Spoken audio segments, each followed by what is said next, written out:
Better. So, namaste everyone. Even My name is better. Shakil. I welcome you all to this webinar on behalf of Mind Mingle. This is the 15th and the final episode of our webinar series on meaningful living, learning, and livelihood. The topic of today's webinar is: do we need gurus to guide us? As you know, this webinar series will be facilitated by Gopalan sir, and with Gopalan sir, we have 5 panelists today who will initiate the dialogue and inquiring further into the questions and sharing their perspective on the topic. So the first panelist we have is Dr. Rupa Devadasi, who is a community health doctor and who was with us in the episode 10th of this series. And we have Mr. R. Vasudevan, who is a teacher and musician, and you must have seen him with us in the episode 12 of this series. We have Vanita ji, who is an educator and storyteller. She was part of the episode 13. And then we have 2 new panelists, Ms. Susha Roy. She is a psychological counselor at Evergreen Public School, Delhi. And we have Mr. R.S. Narayanan, who has been a student of Gopalan sir and currently as an IP expert is working. So like always, we will start this session with Gopalan sir's talk, and he'll speak for a few minutes, open a question, and then the panelists will join. Over to you, sir. Thank you, Shakil. So, namaste everybody, and welcome to this closing episode of Meaningful Living Learning. See, these questions which we have been discussing over the last 10-12 episodes were sent to me by Shakil, probably month and a half back. And it has happened that the last question with which we end, I think, is a very appropriate question. Do we need gurus to guide us? Now, who is a guru? It's a very loaded word and has different connotations. Today, guru is used in 2 major ways. One, when we say management guru, we mean an influential teacher or an expert, a popular expert of some kind. But the other meaning of guru, which is really the deeper meaning that we use it in normally, is a person who shows the way to others. Right? Both these are connected intimately with the role of a teacher, and therefore we need to ask, who is a teacher? What is the connection between teaching and learning? This becomes very important to explore right in the beginning. Again, teacher has 2 meanings. One is, I'm telling you from the dictionary. One meaning is somebody who imparts knowledge or instructs. This is one meaning. And I think this is the meaning that we normally associate with the word teacher. But there's another meaning in the dictionary itself. And that is somebody who causes someone to learn or understand. Now, that is very interesting. What is this causing somebody to learn or understand? So that gives rise to a question which I think is necessary for everyone in general, but educators and teachers in particular to hold, and which is, does learning happen because of teaching, or does learning happen in spite of teaching? Right? So, why do I ask this? I mean, let us just consider the process of seeing with which we are intimately connected every moment of our waking lives. We know that light is reflected off an object, it falls on the retina, it's converted into an impulse, it's sent to the brain, and seeing happens through the brain. This part we all know, we have studied it enough times. But if you ask, who sees? Is it the retina that sees? No. Is it the part of the brain where the optic signal is given that sees? No. Is it not that the brain in its entirety is just cells? So how can the brain see? And therefore you are left with the only answer possible: life energy sees through the body and the brain. So similarly, if life energy is the one that sees, it is life energy the one that learns, understands. It's not the brain or the intellect which understands. It's all at a dimension of life energy. So then the question comes, can knowledge be imparted at all? The process of knowledge is that a body comes into contact with the world, sensations arise, they are communicated to the brain, perception happens through the brain. It's not the brain that perceives. Again, it can only be life energy that perceives through the brain. And then that perception is translated as information, image, emotion, and then it becomes part of knowledge. This is the only way that knowledge arises. So when we say impart knowledge or instruct, is it the communication of the final result alone? Or essence of knowledge acquisition is that you have to go through this process. There is no other way.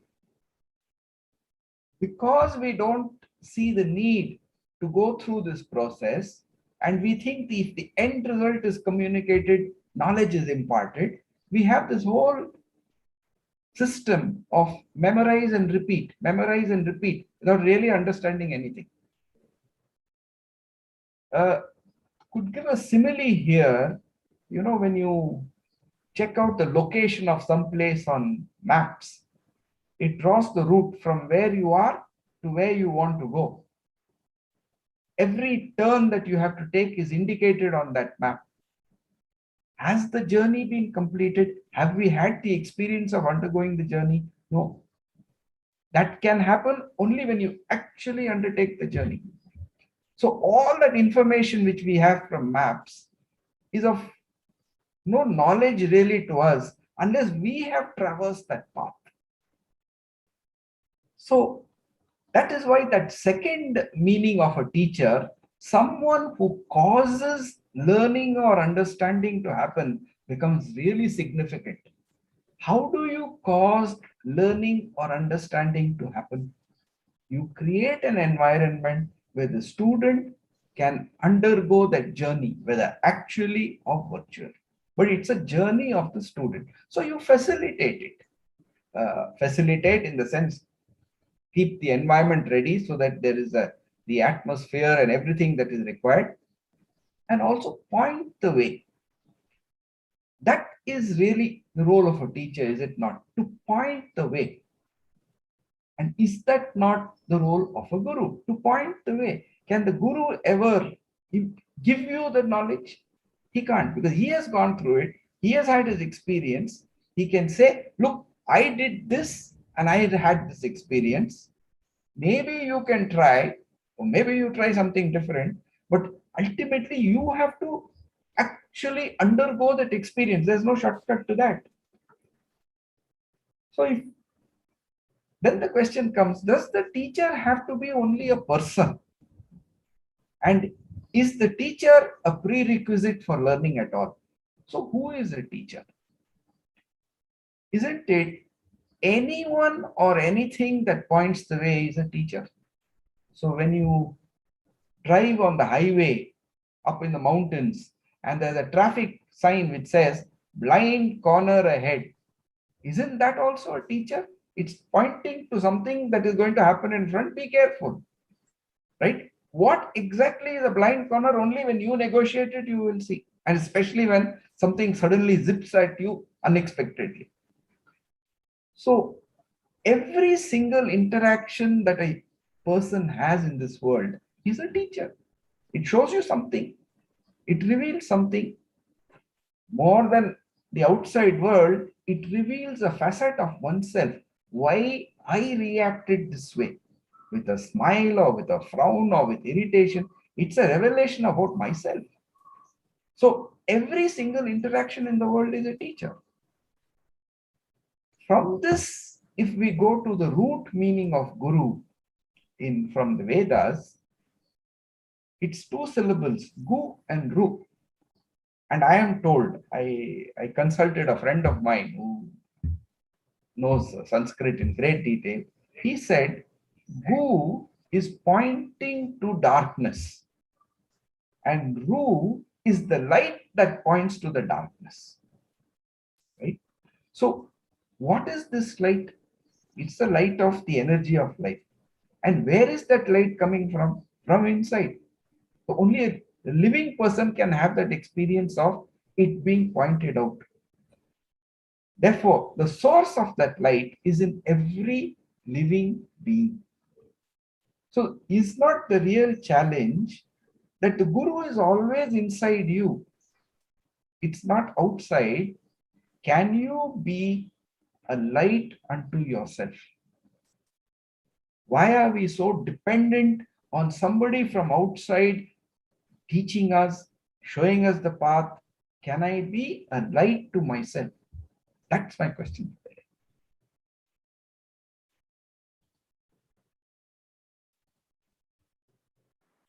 We are open for the panel discussion now. So anyone from you can begin.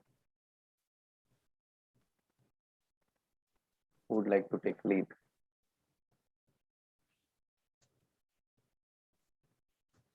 Okay, I'll dive in. Yeah. Yes, ma'am, we can hear you.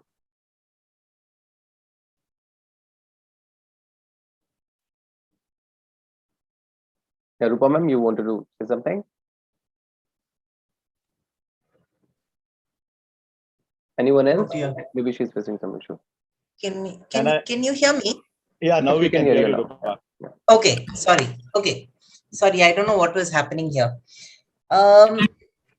What struck me when Gopalan was speaking is it struck me for the very first time.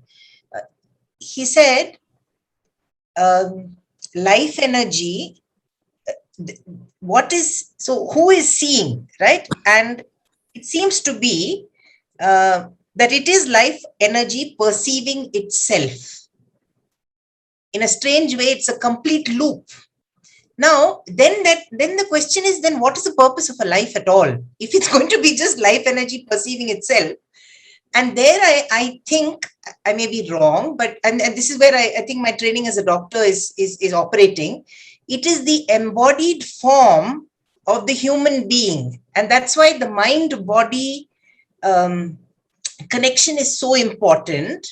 That you are in a way allowed to experience the full range of life energy in a lifetime. And so I would think that the role of the teacher would be somehow to foster this spread of discovery and creativity, whatever you want to call it. But there is you see, the life energy is what is going to delineate the beginning and the ending of it. So you have only that.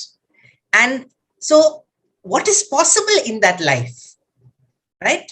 I don't know whether I'm making sense at all, but for me, the teacher would therefore be somebody who is constantly, so this direction that is being pointed to, and here I'm floundering, so somebody has to help me out. If life energy is doing this for itself, then why does it kind of get lost? I don't know. I'm a bit lost there, but I'm just putting it out. Can I add to it? Please.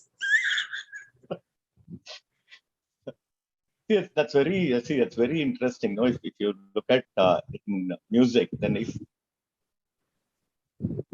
the ultimate, if you see, is touching that music, which for which sometimes you don't require a language, or you don't require a form, right? It just that's what they call as nadam, which touches you. But if you see, it doesn't happen to everybody just out of this thing, just like that.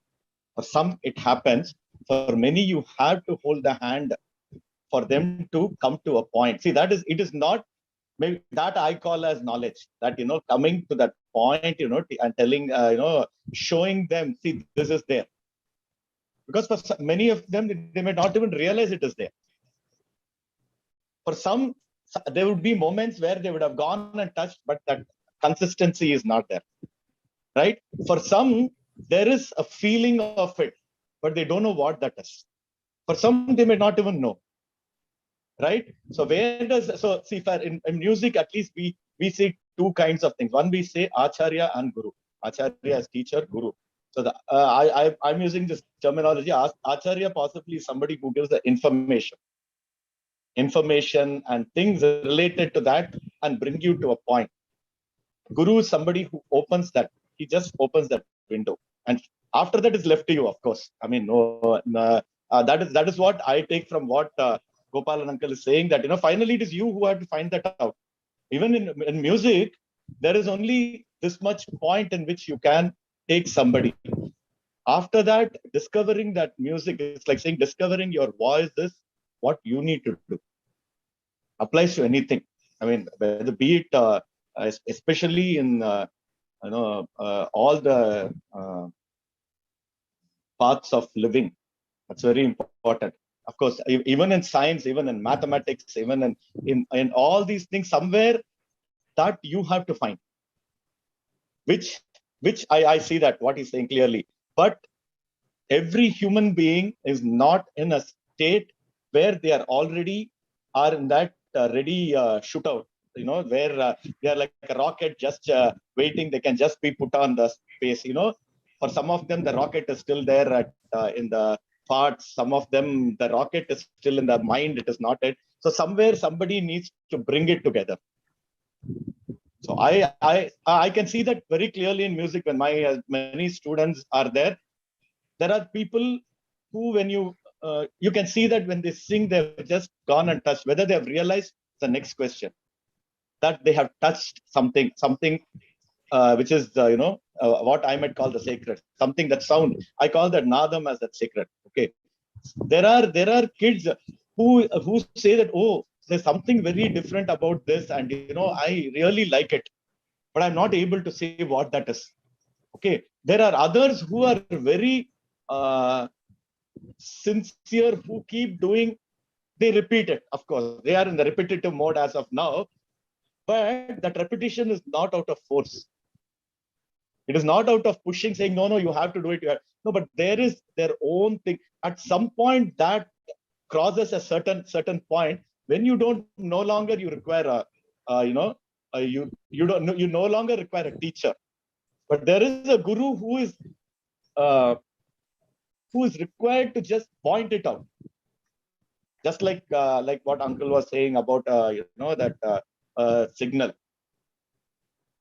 But one thing we have to remember is, for the guru itself, there is a realization, there is an awareness. Because if the guru himself or herself is not at that point, I'm not sure what they will really show. So then they become only teachers. They are information providers, and there. So that is I don't know. As usual, Rupa and me have spoken things. I hope it makes.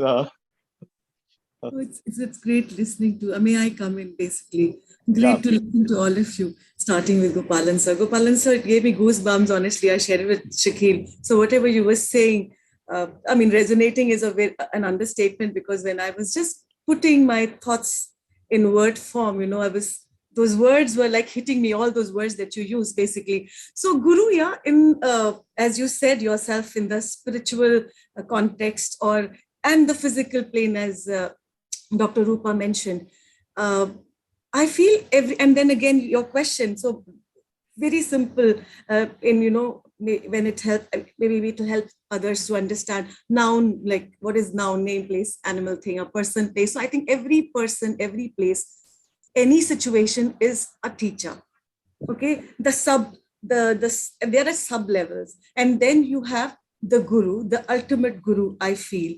And as Vasu, taking from what Vasu said and Rupaji said, you are doing things. So if I take from Vasu coming from the music background, there are noises, and noises are also sound.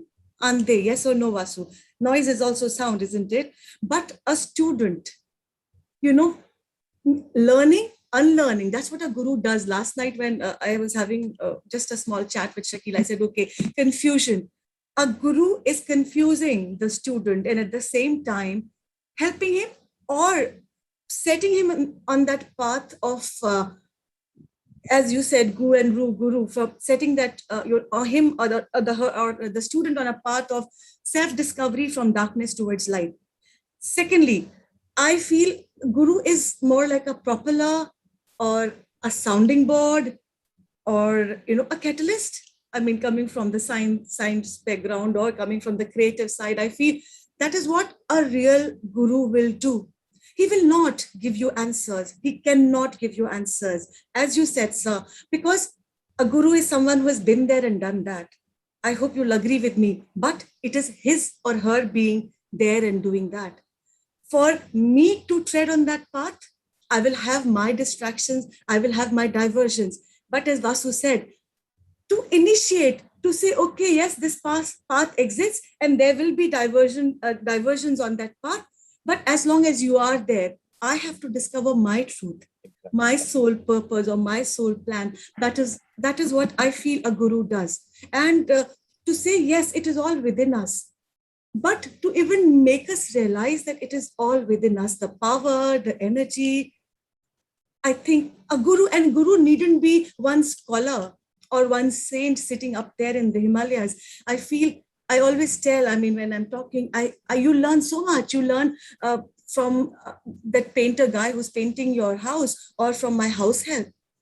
So there is learning happening, but at the same time, assimilating it, imbibing it for your higher purpose and to reach out. I think that is why I feel guru is required and guru is important. And one thing, if I'm not going on and on, I really, when Rupaji started from their perception. So this is what I remember.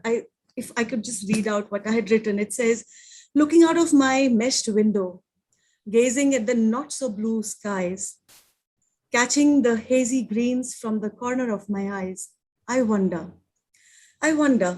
if I look at what I look, or is it what I perceive?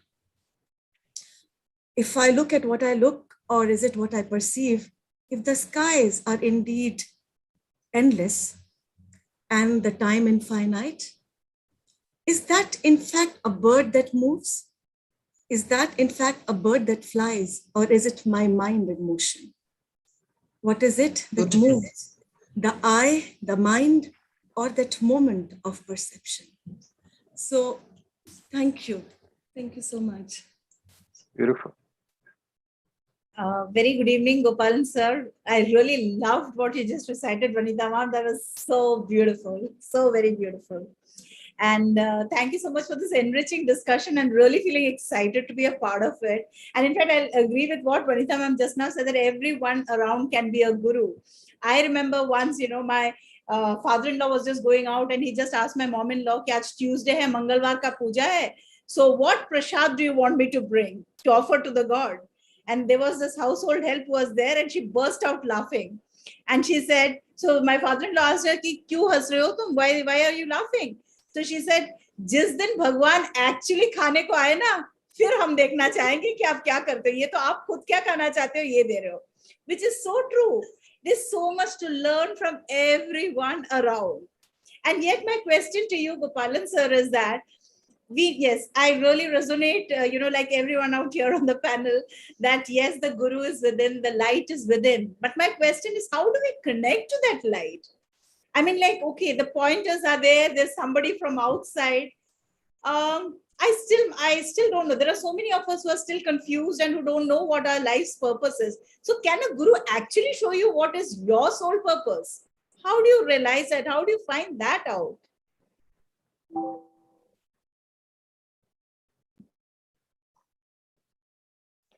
Narayananji, would you want to add something before? I didn't want to interrupt the conversation. Let the flow just happen. I will pitch in. I certainly have things to add. I get the benefit of going in the end, so I get a lot of inputs from everybody else as well. Sure. So I mean, I guess Shusha ma'am had a question for Mr. Gopalan. So if you want to, take that off or whatever. I mean, either way. Please go ahead. We'd love to hear from you too. Sure. I mean, I didn't want to, already I'm also equally muddled or if not worse off than the rest of you, but I had a few points to make. I think the first and foremost, what I felt was, I think different people have different needs. And I think it would be fair to say that maybe a large majority of the people need that external somebody, something, whatever you call it, to perhaps guide them, to stimulate them, to be a catalyst, whatever it may be. So there is, and I think there are definitely people who have that fire within, who may not necessarily need that external something to guide them. So that's a broad sort of a if you will, if I can partition it off that way. Now coming to those people, I again sort of going back, that catalyst word I think is very appropriate. No matter what, a reaction is going to happen, and a catalyst only speeds it up. And in the pure chemical world, of course, the catalyst itself doesn't change. I think in the real world, even the guru is going to change with the interactions with the student, or with the shishya. So there is, it's not an abstract object, right? There is a give and take aspect of it. So in that sense, there is one part that I just wanted to point out. I also have a couple of other things. So, you mentioned light. So if I were to take that light analogy, I think the world is full of mirrors who reflect light from others. And I feel a guru is actually the source of light that a lot of the mirrors sort of claim as their own, or reflect, or whatever it is. So in some sense, I also believe that a guru in some sense is actually a source of light, if you were to take that analogy in one way. Okay, there are a lot of mirrors and refractors and whatever else that you have, but there are a few true sources of light that a lot of others reflect. Whether they claim as their own or not is a different matter. But so there is reflective light and true light. I think a guru definitely has that origin aspect to it. That was one. And I have a sort of an observation to make. One, you mentioned about knowledge. Does it kindle, or does it exist? And I sort of wanted to take a very crude analogy. We have a musician, so I want to just sort of connect a little bit there. Music. You may have 7 notes. You may have 12 notes, give or take a few. With a little bit of practice, I can say Sarigama Padhanisa and I'm done. But, I'm a very, very long way off from being even remotely close to a musician. So just because I know 7 notes doesn't make me a musician. And music, that was a little hard because it takes conditioning. I have to sing, hold my voice, whatnot. If I were to take a very different analogy of chess, chess is a very simple game. It's not very difficult for people to understand the rules of chess. I can sit down with anybody. Maybe in 15 minutes, you understand the broad rules of chess. Okay. And it's not very difficult. And, it's just moving a few pieces here and there. It is going to take you, a decade, 2 decades, a lifetime, what have you, before you become, quote unquote, a master of the game. Right. And how hard can it be? The rules are so simple. And yet, mastering the art or science of chess is a very, very long, and it's a journey. Right. And unless you go through that journey, no matter who sits with you, unless you play those games, unless you experience, the various moves of the game in different combinations and people and skill levels, you're not going to become better at it. And I think it's the same in any field that you take. In that sense, all these people, roles, places, things that help you reach that a certain level of excellence, if you will, are gurus in some form or the other, whether they're animate or inanimate, it doesn't matter. So I have a mix of things. They're all self-contradictory, but I don't know how else to, I'm attacking different parts of the elephant. We have the tail, the leg, the trunk, whatnot. But, there you go. I'll stop now. So many points we have taken out, but you see, they all stem from one central point. Instead of looking at the human being, if we look at this gadget in front of us, whether it's a smartphone or a computer or whatever we are using to communicate, every one of them is operated by electricity. At any instant when we are using it, are they cut off from their electricity? No. If they cut off, the whole picture will disappear. We may not see that electricity. So in the same way, I'd like to ask, at any instant, are we cut off from that light of life which is there in us? We may not feel it, we may not see it, we may not notice it, but that is the one that is actually energizing everything. And there begins, I think, our illusion, which is reinforced by the way we have approached all this academic study. That's our fault, because we have the opportunity to correct it every moment. If we haven't chosen to do it, that's our fault. We can't blame the system. We can't blame whoever has created the curriculum. How I respond to that is my starting point. Can I look at that? So that brings me to a question which again and again, which is becoming stronger for me. So I keep talking about it these days. Can I communicate as a teacher something which I don't have in me? That's the first question.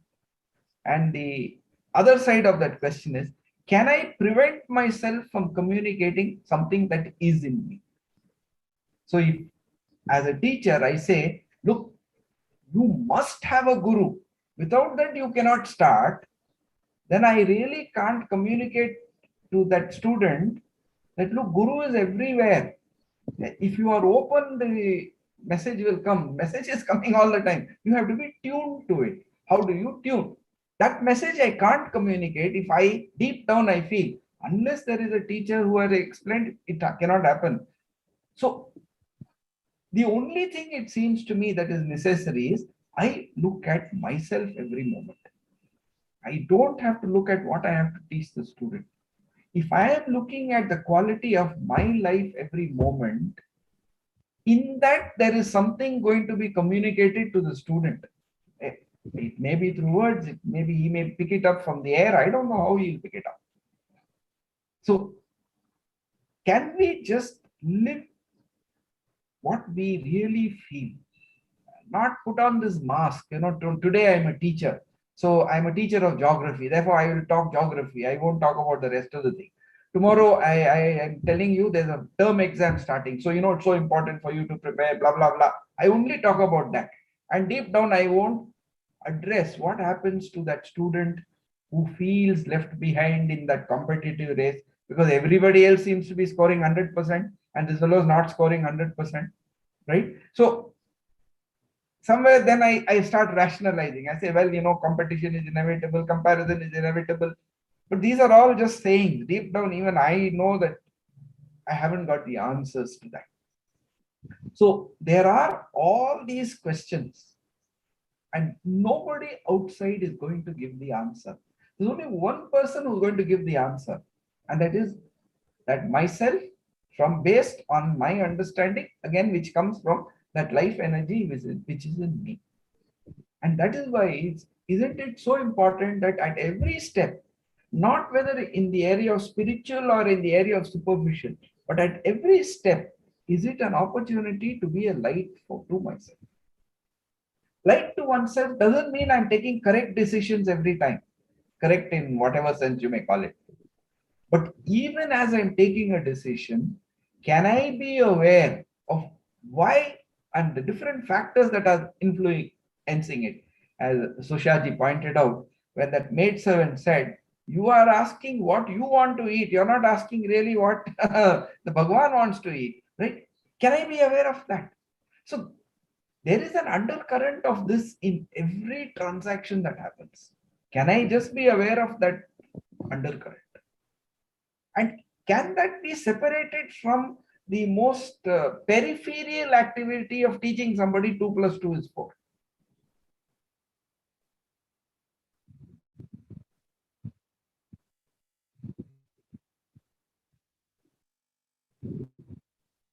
No. No. Right? You can't separate it. And is our problem that we have, because we can't encompass the whole thing at one time, we say, let me take a little bit at a time, and then I say, let me tackle this and let me tackle this. But in addressing the parts, you never address the whole. You can't. So you have to address the whole, you have to be in the whole. You have to come from the whole. Sir, can I ask a question here? Yeah, please. Right from childhood, I've heard this, saying that when a student is ready, the guru appears and things like that. So I'm a little deviating from what we are saying, but yet in the topic. So my question is, what exactly is meant by that readiness, first of all? If readiness is all about, being tuned into doing the right things and all, then why did, Ratnakar turn to Valmiki? He was doing all the wrong things. How did he become Valmiki? how did Angulimal also turn? Why is it that people are doing all the wrong things and then suddenly the guru appears? Why? I mean, this is so contradictory to each other, and it always has been confusing. So, the moment Shakil gave this topic, I was super happy. I thought, okay, here's a platform which is finally going to give me answers. So, I would love to hear. I'm not giving answers. I'm only sharing stories that I've heard. Yes, sir. Your perception, Right. your viewpoint So, on that. Sir. There was an Acharya who lived in the south, Swami Dayananda Saraswati, right? And he was a great talker, and he used to bring in great stories in his whenever he talked. And there's one story he called it the seventh Vada wisdom, right? So there was this chap who went into a restaurant and he said, "Look, I'm very, very hungry. What do you have which will fill my hunger?" So the restaurateur said, "We have vada sambar. That will really fill your hunger." So he said, "Okay, get me one." So he had one. He said, "I'm still hungry. Get me one more." And he went on like this until he had 7 vadas. Then he felt full. So he got up and he paid for one vada and walked out. So the restaurateur said, "Hey, hang on a minute. You had 7. You paid only for one." He said, "See, look, my friend. I said, give me something which will satiate my hunger. The 7th vada satiated my hunger, right? So I pay for that. Why should I pay for the other 6? Right? Somewhere, I think when we talk about this kind of a thing that everything is seen by that light inside, we miss the fact that a scaffolding is necessary to put up a building. Whatever wall you're building, up to whatever height, whether it's a single-story building or a multi-story, you need that scaffolding. And only when that structure is ready, you take away the scaffolding. And in fact, one of the most impressive structures in building design, if you see, is when they build this arch. You know, you have these arches above windows, a U-shaped arch. We never ask, how does that set of brick stand? The stones, they have no support. And then you will hear some civil engineer saying arches are self-supporting. You know, this is how it works, and etc., etc. But when the arch is built, it's not built just by piling up the stones. You give it a support. Then you pack in all those stones. And then there's a final stone called a keystone. You hammer in that keystone. And then because nowadays you're using cement only, you wait for the cement to set. Then you take away the scaffolding and the arch stands. Unless you made a flaw and the arch collapses, right? So this scaffolding is necessary. And my thing is, that is really the place of the teacher or the guru. We're not saying that everybody will just assimilate everything without any support structure. You need the support structure, but you don't have to work for it. That life provides you the support structure at every point. If you notice, when you are born, right, you have the food ready for you and you know how to get your food and you know how to call for your food. Nobody taught it to you here. You came equipped with those skills. We may call it survival skills, but it's there. So I think life provides you all this. Let me just deviate from this slightly a little bit. There's a lot of material today about what is called the 0-point field. Lots of books, if you look up, you will see. It brought me up to date to what is happening in the world of science till about 20-30 years ago. Just 20-30 years. What they are pointing out to is that, until now, at least when we studied, we said molecular theory. There are these nucleus and then there's electrons and there's a lot of space in between. And that space is, they gave similes. If the nucleus is the size of a football, that space is 5 kilometers. And to give you the idea that there's a lot of empty space in between. Today, the discovery is it's not empty space. It's all filled with subatomic particles, which sometimes are waves and sometimes behave like particles of matter. And therefore, this entire universe is on a web of interconnected particles of this kind, which are particles and waves. You're never separate from anything else in the universe. Therefore, at any instant, you are in instant contact with the furthest corner of this universe. This idea that we are separate begins all the problems and miseries that human beings result in. But who is to understand that I am wanting to be separate and the separation is a problem? Only I can understand. 100 stories you can be given about this. They will remain stories until one day something touch, the bell rings, and then you say, that's it, you get it. So, as the others pointed out, that moment of seeing is not the same for everybody. But see what we do. We say all 13-year-olds, class 8, you are expected to reach this. And we start this from the age of 2.5. And if my child has finished 1 year and he's not spoken, then I have now to go to a therapist, make sure he's not autistic. See, it's my fear which I am projecting there all the time. Some children speak at the age of 1, some children speak at the age of 3, some talk later. But if they don't reach that milestone, I get worried first and I start driving that. So even if the child is okay with it, he can't, because I'll be driving him crazy with my anxiety. So it comes back again and again to what is it that is in me? Am I anxious? Am I open? Am I investigative? Whatever I am, only that I'm going to communicate.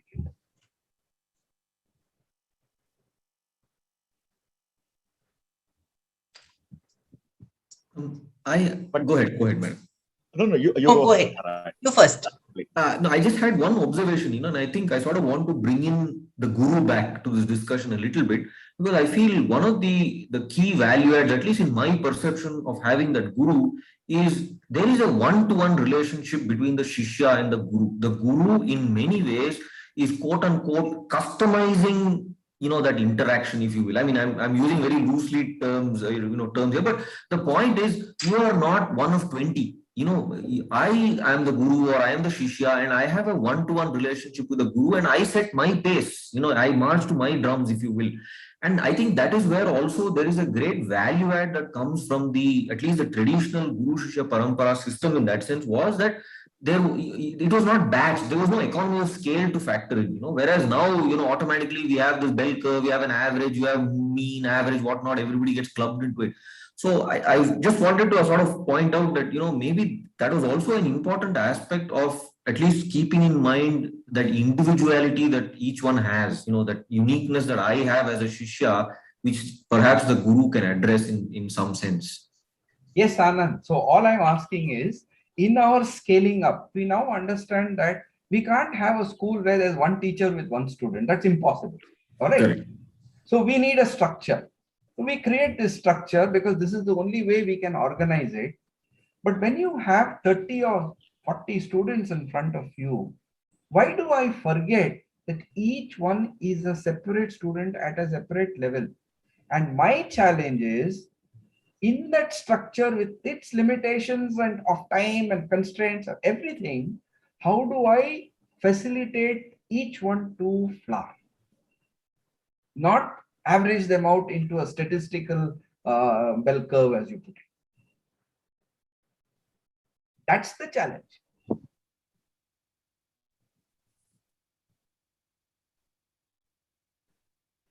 If you, Gopalan, if obviously, if you go by your conventional way of what you define as teaching and learning, it is a challenge, no doubt about it. So you have to, whatever term teacher or the guru has to think slightly beyond that point to look at it. You can't. And second thing, then you go back to the system itself, right? See, it is not about a particular a student. The whole, the system itself is the ambience which that system is creating is something like that, right? So every teacher, because let us look at most of schools, possibly schools which are thinking slightly differently and trying to do, even there you have the same issues, right? It's not that it's very like too much different, that if you say this is X, this is like, this is X plus 10. It is possibly X plus 2 or 3. It's not very difficult. So possibly maybe it is coming from the point again, which I think you were also saying, and someone was also saying that, uh, possibly when the guru or the teacher is there, what does the guru or teacher see first? Because if they are not seeing something, right, what is that they are going to teach the kids? I'm using them in a very simple, I'm sorry, in a lay person. And second thing, sorry, one more thing I wanted to answer, slightly digress from your, somebody was asking about Valmiki and all this quote. And my experience has been always, when your mind opens to something, especially, I don't require to seek a guru. There is no requirement for me to seek a guru. When your mind is ready for this, maybe that is what you mean by that energy which is already there, which comes and pushes you. It has its own form. It can come through somebody, even in a train, maybe when you're going, somebody might tell something which just falls in your ears, might trigger you something into a point. Or it might somebody who comes face to face, like what Narayan was saying, it's a one-to-one over a period of time. But that point is, I don't require to seek, it comes. The more Exactly. I seek, the more it goes away from me. That's the difficult thing to understand. That if I'm searching for it, actually it's going further away. It's counterintuitive, but that's the challenge. See, particularly in the English language, we have these words, chance, luck. Huh? Is there such a thing as chance and luck? Anything that is unexplained, you say chance and luck, and that stops you from investigating, right? It's not. Sorry. Before that thing, can I tell one more thing? Sorry if I. Go ahead. No, when you're telling this, no, so this not seeking. I think this should be true with a guru or a teacher also, because if they are there in that point, and I mean, leave everything as you have the academic part of it and all that. That is only one part of it. I mean, possibly that is the necessary. I wouldn't even use the word necessary evil, but that is more like an information or what knowledge I call. But the point is, if the teacher or the guru or acharya, whoever you call, is not looking at that as a seeking process. When I say seeking, what I mean is, in that there is a goal, and they say that this has to be done this way, like that. Maybe if they are also not thinking like that, now each one has to find their own way of how they will do. Possibly that might be something, which may help in this flowering much better. Actually, I cut your. No problem. Actually, go ahead, Rupa madam. You should go ahead. You've not had your chance. Thank you. So 3-4 totally different things, but what struck me when you talked about that space between in the subatomic thing. I recently was teaching middle school student, and they have these cartoons which talk about the history of science. So there's one where they said the Greeks long ago thought there was an ether which permeated the universe, and it was described as something which is unreal. I just want to say that somewhere we have come back to square one when we say interconnectedness, right? I found it hilarious that they said that, because modern science has come back to that. Exactly. That was one thing. The second is your construct of the universe completely decides how you put the blocks together. Yeah. So if you start off by saying objectivity is separateness and me versus you instead of us, then straight away you've created hassle. Because if you construct the universe as there is this energy and it coalesces to embody in forms of life, plants, whatever, X, Y, Z, then you are never different from the plant. And that relationship guides everything that you do henceforth, right? So straight away that block is gone. Yeah. The third thing that struck me was that when you talked about the newborn baby, what does the mother do at that point? She is breastfeeding that baby and holding the baby close, right? And that is what is needed for that baby to flower at that point. So she becomes the first guru. Why is she the first guru? Because she is allowing for that to happen, right? And therefore, now when I look at a lot of the problems that are happening, you've got such a mess because you've got women who, because of the economic thing, they can't be with their babies. And then you've got these babies going into situations where they don't even know the language, forget anything else. And so you've got a whole bunch of traumatized children who you now want to fill with information. And you call that education. Absolutely. Right? So you have in a way turned the whole thing upside down, and we are unwilling to, I don't know whether we are unwilling or we don't see what it requires, because you see, if the purpose of the life energy and what you described to what deep down, I think every human being wants to experience that. It is so deep. I don't think there is any human being who doesn't have it. For me, it's impossible to think of a human being who does not ask this question at some point in their life or the other. So either you reach it when your Maslow's needs are satiated and you don't know where to go. So you say, okay, now and you go that way. Or life pushes you and your boat is toppling so badly that you are jerked into asking this question, and so you become an Angulimala or a whatever. I mean, I was to answer Susha's question. Why does that happen? I think it can happen to any of us, because suddenly the planks of your boat have been ripped from under you. Then what do? You go back to that, right? Yeah. No, but I don't know. They're all disconnected, but I'm thinking in my head they're all connected. So I hope I'm communicating that.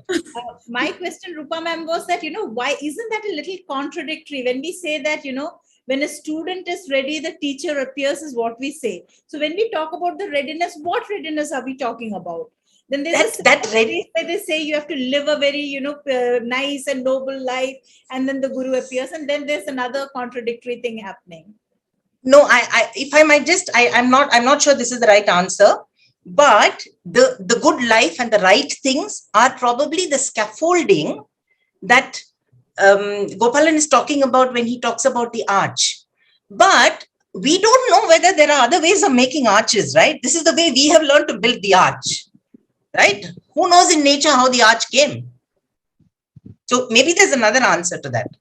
So maybe, Rupaji, Susha, I feel noble life, good life, I really do not know. I also feel that discovering your own truth and discovering your own light, I feel also comes out of despair. When you are in despair, when you are in confusion, I always do that with my children. At times, you give them, you're teaching them something, and suddenly you can see blank faces and they haven't understood. And from there, the beginning of self-learning, asking questions about, all right, she has put us in this soup. Now, how do you drink it?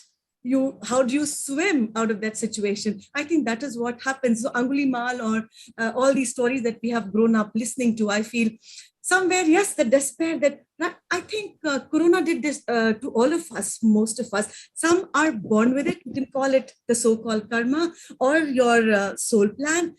And we get so consumed, I feel we get so consumed with the materialistic things on the materialistic plane. And as Rupaji said, that when the needs are satiated, or you are so consumed that you don't even pay attention to what is the higher needs are not paid attention to. They come to you at a particular time, like, somebody just knocks you down. It can be a situation, it can be that confusion, it can be, and the question about what are you here for? So I think COVID did this to the entire humanity, I would say. And if we go back on what made us come to this, I think it will be very, very sad.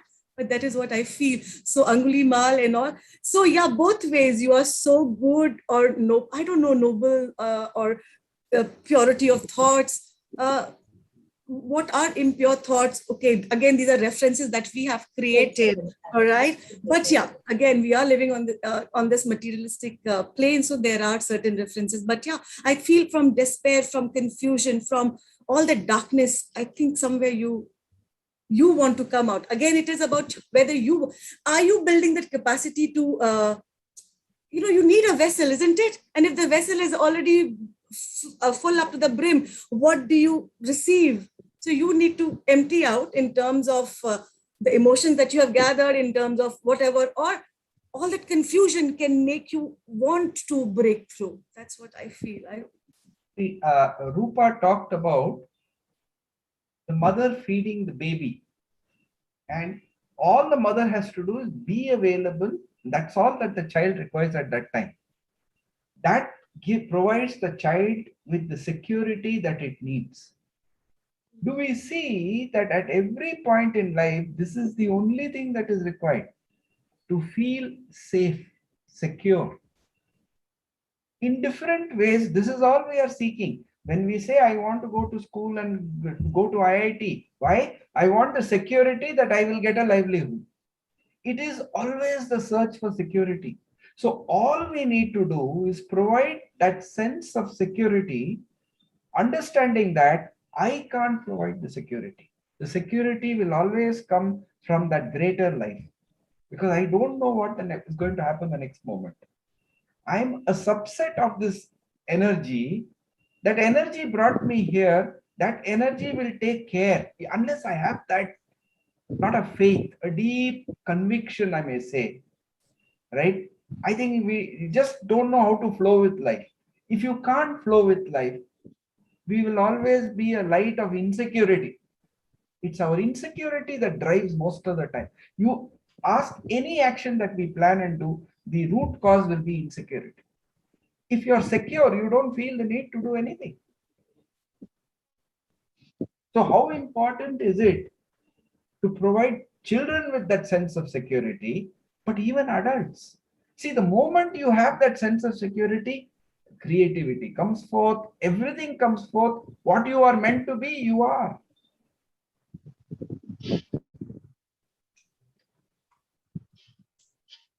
But again, Gopalan sir, the sense of security, will have different connotations for different people, isn't it? I mean, creativity, this holds my attention because, yes, creative people, and sometimes you are blessed with that, but you are not able to pursue it unless until, again, that despair forces you to tread that path because you are very insecure about maybe the financial implications, and you keep wondering whether you'll be able to sustain yourself through what you really want to do. Again, something that gives you happiness and sense of satiation, if I can call it. Yes, we've gone through that in our life journey. We have always said children must find what they want to do, right? So we push them towards art, we push them towards craft.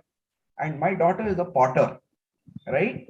So when she started her pottery, because I pushed and I said, find out what you want to do and all that. I was going around trying to find out where to get all these unique clays that she needed.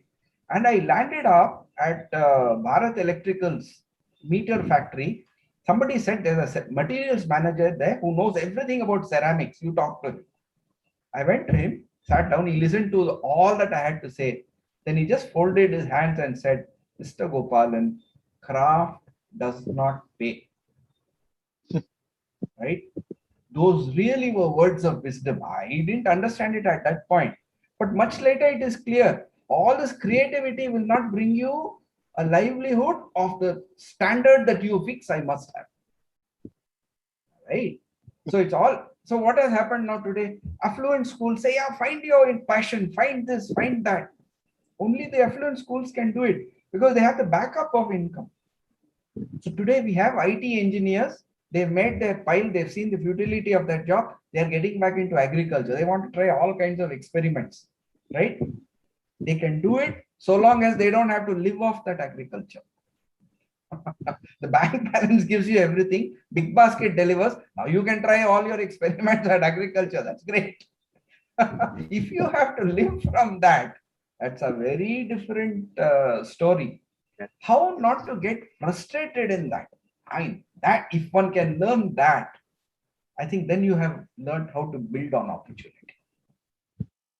It's 7 o'clock. We have a question. We'll just take last question and we'll close the session. So can a guru be the catalyst or the reason for me to have an open mind to explore and reflect for myself? And how does one know when each person will have this flip, and can this be induced? What Susha pointed out when that maidservant made that statement, was she not a guru? Yeah. But see, we have an image of a guru. Guru should be like this.